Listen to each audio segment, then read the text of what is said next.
Hey guys, how you doing? Welcome to the video. In this video, I'm going to show you some highlights on how I fabricated the wing.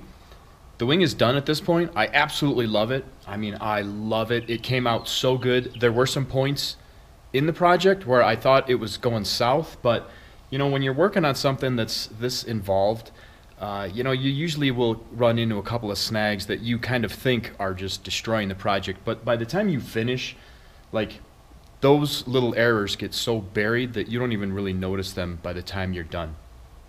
So I was a little worried part of the way through the project, but by the time I got to the end, I love it. I'm really happy with the way that it turned out. Let me show you a couple highlights right now.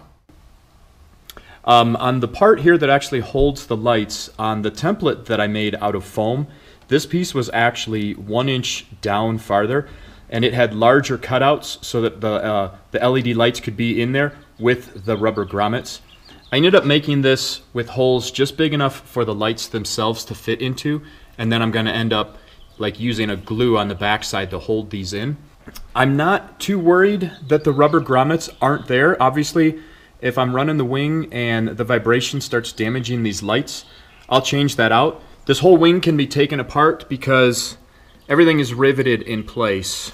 So if you drill out all these rivets, if you drill these all out, the whole wing comes apart. So at any point, I could actually take this apart, remake one with the rubber grommets. But I liked the look, how this allows me to come an inch tighter. I thought that was a better look, so that's what I went with. I ended up making the side plates out of 1/4 inch, and everything else, this top piece and the piece that actually holds the lights, is made out of 0.080 aluminum. This 1/4 inch is extremely solid. It's probably too solid. The next wing that I make, if I do make another one, which I probably will at some point, I'll make the side plate out of 1/8 inch instead of 1/4 inch. That would be a lot easier to work with. However, now that this is all on there, it's extremely rigid. It's very solid, so that's kind of nice. I also put in this description that I have free files for this. If you click in the description of this video, there's a link for my shared folder. In that shared folder, you'll see a folder for the light wing, and then if you click on that, go into there, I'll have bitmaps, which everybody should be able to open up. I'll also have, I think they're called BTAX files, which are for Bentech if you happen to have it. If you have Bentech, you can print out these full-size templates, but you don't really need them. With the bitmaps that I have in there, there's enough dimensions that you can just lay it out. You don't need to print out the templates. You can just lay it out with the dimensions that I gave you, and you can make the same exact wing. So here, I'm going to do a voiceover on some of these time-lapse because I wasn't able to record audio when I did this originally, because you're looking at, you know, almost 2 weeks of just working on this after work when I could. So essentially what I'm doing here is I've transferred the dimensions to this 1/4 inch aluminum. I've covered the entire piece with masking tape so that it's easier to lay out the lines, and then also when I cut this with the jigsaw, it's the jigsaw would have the tendency to kind of beat up the aluminum with the plate, but if you put tape all over it, it really keeps that to a minimum.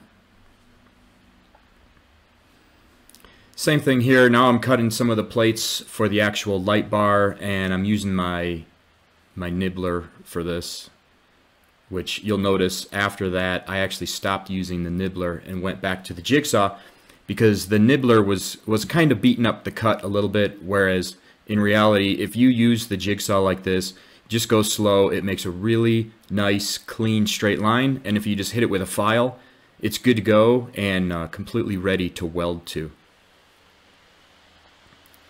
And at this point here, I'm just laying out the dimensions for the actual wing itself.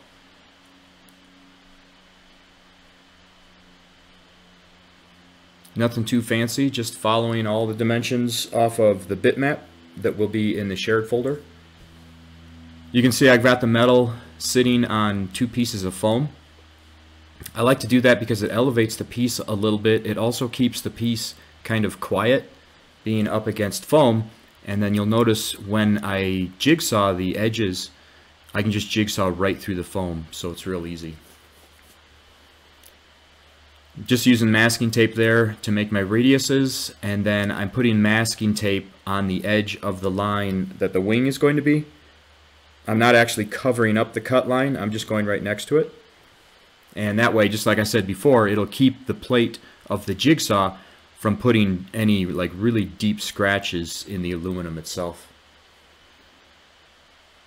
And then again, with the jigsaw, it's just going along slow and just really keeping an eye on that line, staying right on it. And you can actually make really nice cuts through aluminum doing it this way.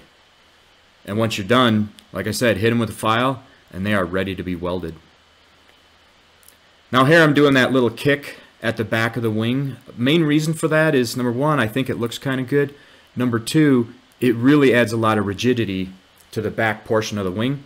However, my brake is not strong enough to break a 36-inch piece of 080, so I actually scribed this line a little bit with a grinder so that where the brake had to break it, the metal wasn't as thick. Now the downside to doing that is I wanted to fill in that gap that the grinder had made, so what I did is I actually heated it up and I used aluminum brazing rod and I filled in that gap.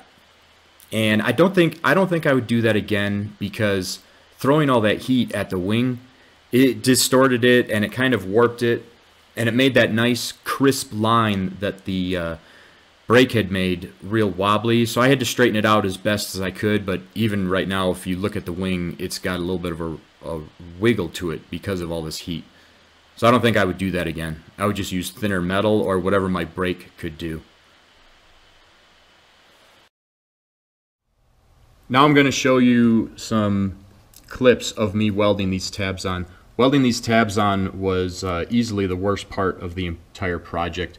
The fact that I made this side piece out of 1/4 inch, and then these pieces were 1/8 inch, it was really difficult to weld that because this 1/4 inch was trying to suck all the heat away, and in order to throw enough heat at it, it would melt this 1/8 inch.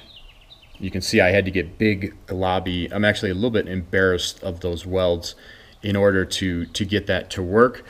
And of course, when I was doing it, it burned the body some as well. I actually threw some primer on here because the burn marks were so bad. But I did want to weld these with them actually bolted to the body, so that when it's all done, it's a perfect fit, which it is. You can take all 6 bolts out. This wing comes off real easy. They all go back in the exact same hole, and like I showed you before, this is super rigid. So now at this point, the wing has been measured left to right, front to back, put exactly where I want it to be. The other side at this point has actually already been welded and bolted down. Now on this side, I put the tabs where I want them to be. I marked the hole with a little Sharpie.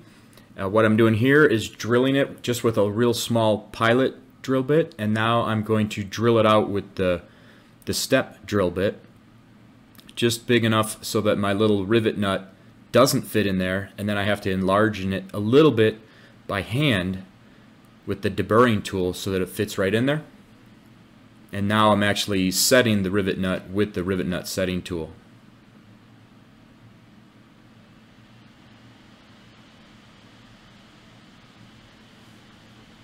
Now here I'm actually bolting the tab on. I bolt it on real loosely. You don't want it pulling on the threads real hard. And I've got a thin 26 gauge piece of galvanized metal behind it to try and protect some of the body from the heat. And then I just wiped it down with alcohol. And now I'm preheating the panel with the torch, because I learned that that helps with the welding some, throwing a bunch of heat at that 1/4 inch plate before I actually start the welding. Now once I start welding it, I won't have to worry about that 1/4 inch piece pulling away as much heat. So I'm just trying to work those 2 pieces of metal together. I should have made the metal that was behind all this wider, because as I noticed towards the end here, as I got towards the edge and the paint would start burning, that would actually pollute the weld a little bit and make it a little bit more difficult.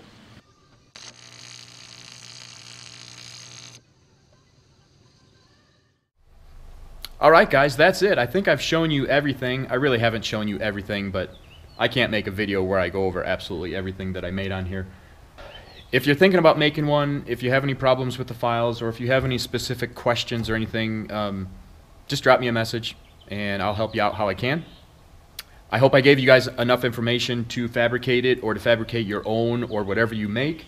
Remember, there's a lot of different ways to make this. I made it this way because I don't really necessarily have a brake strong enough to break all of these pieces. That's why I had to weld on the little 90-degree angle pieces and whatnot. If you had a bigger brake, you could just break these over and you wouldn't have to do the little 90s. But also keep in mind, if you don't want to weld aluminum, you know, I welded the top of the 90s to this piece and then I riveted it to this piece. You could also just rivet it to this piece, and you could also rivet it to this piece. So you could theoretically build this entire wing without doing any welding. So depending on what your skill level is, there's some options to how you could do this.